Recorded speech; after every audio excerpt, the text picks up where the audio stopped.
Kancil adalah binatang paling cerdik di hutan raya. Kancil selalu selamat dari pemburu atau makanan singa dan harimau. Terlebihnya harimau. Kancil merasa dirinya seperti hewan lainnya yang biasa-biasa saja. Tapi dia juga sadar bahwa dia mudah untuk menipu orang dan binatang. Hewan-hewan di hutan raya juga senang meminta pertolongan pada Kancil. Kancil sampai kelelahan untuk menghindar dari dimangsa harimau. Dia pun pernah sampai ketiduran hingga matahari telah di atas kepalanya. Gajah, monyet, kelinci, dan tikus adalah sahabat akrab dan jahil si Kancil. Jika ada laporan dan masalah dari hewan lainnya yang rumit, mereka juga ikut membantu Kancil untuk dicarikan jalan keluarnya. "Kancil, bangun," kata monyet menguncangkan tubuh Kancil yang masih terlelap. Kancil yang sedang berada di alam mimpi terbangun dengan kaget. "Oh, monyet, ada apa?" tanya si Kancil menguap lebar. "Ish, Kancil, kita kan harus melayani hewan-hewan," monyet mengingatkan. Kancil pun terbangun, dan mereka berdua pergi ke tempat melayani hewan. Rupanya gajah, kelinci, dan tikus telah menunggu sambil melipat tangan di dada. Kancil masih mengantuk, karena semalam harimau mengejar untuk memangsanya. Untung ada si beruang yang takut dengan Kancil. Dia selalu mengingatkan harimau dengan ucapan seperti ini, "Jangan ganggu Kancil." Seekor kambing dan beberapa keluarganya datang ke batu yang besar, tempat Kancil membantu mereka. Sebenarnya Kancil niat-niat saja untuk membantu. Tapi kenapa harus hari ini? "Selamat pagi Kancil, gajah, kelinci, tikus, dan monyet," sapa kambing paling jantan dan paling tua. Suaranya serak, seperti belum mencicipi air. "Selamat pagi juga kambing. Ada apa kamu membawa keluargamu?" tanya Kancil sambil mengucek matanya yang gatal. "Begini, Kancil dan semuanya. Kami keluarga kambing telah kekurangan makanan. Apakah kau mau membantu kami mencarikan beberapa buah-buahan?" Mohon sang kambing mewakili keluarganya. Karena makanan di sekitar kawasan kediamannya telah berkurang, sang Kancil pergi untuk mencari di luar kawasan kediamannya. Cuaca pada hari itu sangat panas dan terlalu lama berjalan, menyebabkan sang Kancil kehausan. Lalu, ia berusaha mencari sungai terdekat. Setelah mengelilingi hutan, akhirnya Kancil menemukan aliran sungai yang sangat jernih airnya. Tanpa membuang waktu, sang Kancil minum sepuas-puasnya.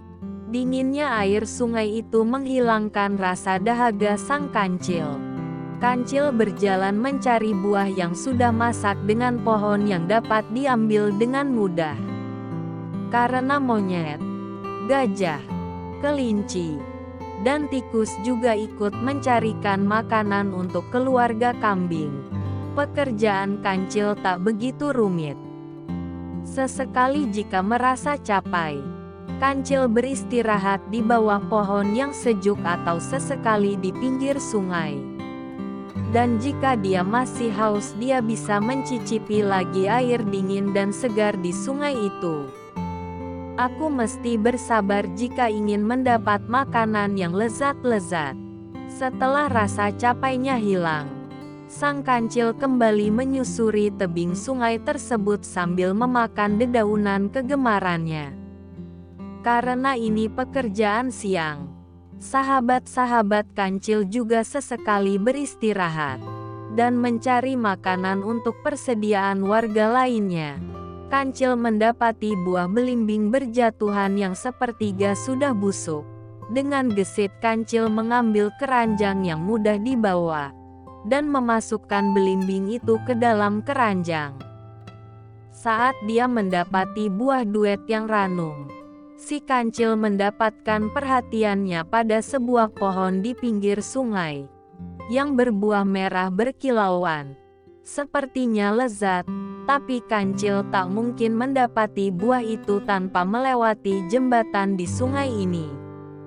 Lagi pula tak mungkin Kancil harus berenang melawan arus yang deras ini. Pasti lezat jika aku dapat menikmatinya.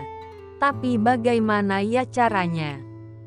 Tanya si Kancil dalam hati sambil berpikir. Kancil berpikir mencari akal untuk mendapatkan buah itu. Rasanya tak sabar sekali. Dia selalu berpikir keras jika itu keinginan yang dia pendam. Dia mendapati seekor buaya sedang berjemur di tepi sungai. Ya, itu kebiasaan seekor buaya. Memejamkan mata sambil menikmati sinar matahari yang menerpa tubuhnya. Ada satu buaya di tepi sungai itu. Kemudian Kancil memiliki ide. Aku akan menipu sang buaya bahwa Raja Sulaiman akan mengundang untuk makan bersama dan memberi hadiah. Tapi jika hanya satu buaya, mana mungkin? Apa aku suruh dia memanggil teman-temannya? Tapi aku takut jika nanti aku dimakan, pikir sang Kancil. Dia pun menghampiri buaya yang sedang enak-enaknya tertidur di bawah sinar matahari itu. Kancil kemudian membangunkannya. Buaya. Oh buaya, di sini ada Kancil. Di sana ada buaya, maukah kamu bangun dan berbicara padaku? Sapa Kancil sambil bernyanyi riang. Buaya kaget dan membuka mata satunya.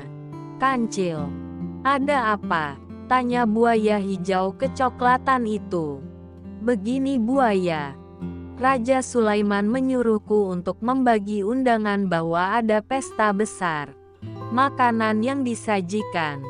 Kerbau, kambing, rusa dan semuanya. Raja Sulaiman juga akan memberi hadiah. Tapi masa kamu doang yang diundang, yang lain di mana?